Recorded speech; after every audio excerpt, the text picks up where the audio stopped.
disease nationwide.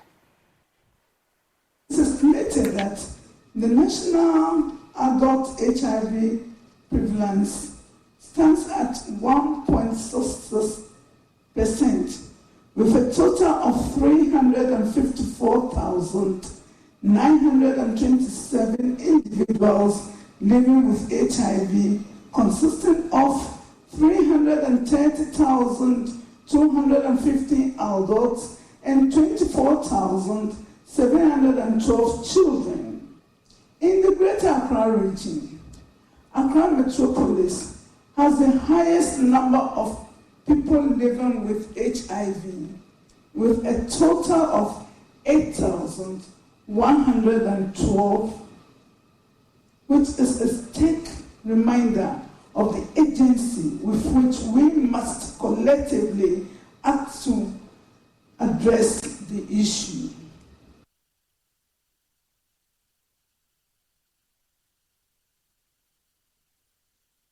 Now, with over 16,000 annual infection rates, the program's manager of the National AIDS and STI Control Program, Dr. Stephen Isiado, says over 200,000 HIV self-testing kits have so far been distributed among Ghanaians under the pilot phase, out of which over 80% of those who reacted were linked to treatment. Some of which over 80% of those who reacted were linked to treatment. Some who and objectives of the national response, we are supposed to test at least 95% of persons living with HIV for them to know their HIV status.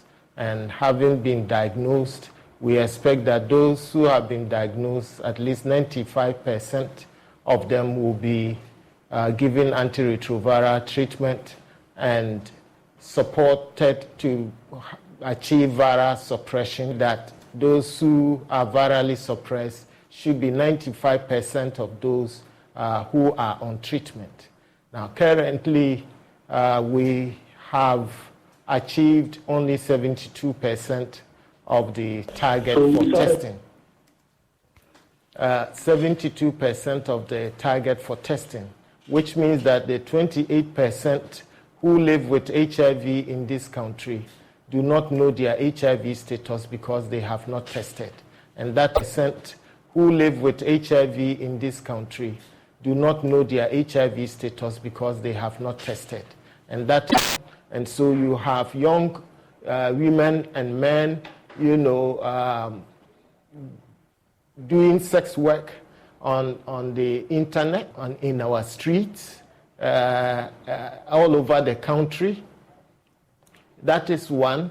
People have seen taking sex as a means of livelihood, especially for young men and women, and that is quite concerning, because when they are no longer attractive, when they are no longer able to attract the clients that they currently have, what will be the source of their livelihood? It's very concerning. And the saddest thing about it is that HIV affects the most economically active population in the country, aged 15 to 49. And that means that if we do not reduce the new infections that we are currently seeing to the barest minimum, then the country stands a serious risk of having, having its economy significantly undermined by HIV infections in the country. It does appear to me that awareness creation, we still need some level of education with what you're saying. What happened to awareness creation? I remember those days when it was all over the place. If it's not on, it's not in. Protect your life. It's your life, it's your choice. Those days. What happened? We don't see all of that anymore. Okay, yes.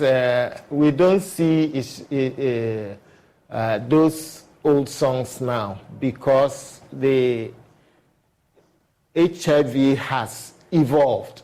The epidemic has evolved, and the way we handle it has also evolved. And therefore, there are certain nomenclature in some of the songs that no longer apply today. Okay. However, and therefore, we have come up with new ones, not a song, but we have educational television, arts, and radio jingles. But is it widespread like we used to here? Yes, it has to be widespread, but someone has got to pay for it. Okay. And that is where we have the major challenge. We no longer have the resources as we used to. Currently, we have only 1/3 of the money we need to finance the HIV response. And as you said, the awareness creation, the education, the counseling, the outreaches, and making services available, right at the doorsteps of the people are very essential if we must achieve our goal. We don't have the money to do all that. Why? Because those days, you don't receive donor support anymore? We do receive donor support. Without it, we will not be doing anything at all so far as HIV is concerned. We are getting money from Global Fund. We are getting money from the PEFA, that is the President Emergency Relief for AIDS plan. Okay. Sorry, I am not, I haven't put it right, but the PEFA is also supporting. The UN agencies, they have the HIV program, so they support with some little money. But altogether, when you put all of it together, we are getting only about 1/3 of it. Why? Because the donors are saying that HIV funds, at least we should have 60% coming from domestic sources. Okay. And we are not able to meet that requirement. And so it is important for us that at the stage where we have made significant progress. We have achieved a lot in the HIV response, but we stand a high risk of having these achievements reversed and putting the lives of people living with HIV in peril. Why? Because, as I said, they need lifelong treatment. Once they start, they must continue. Why? Because, as I said, they need lifelong treatment. Once they start, they must continue.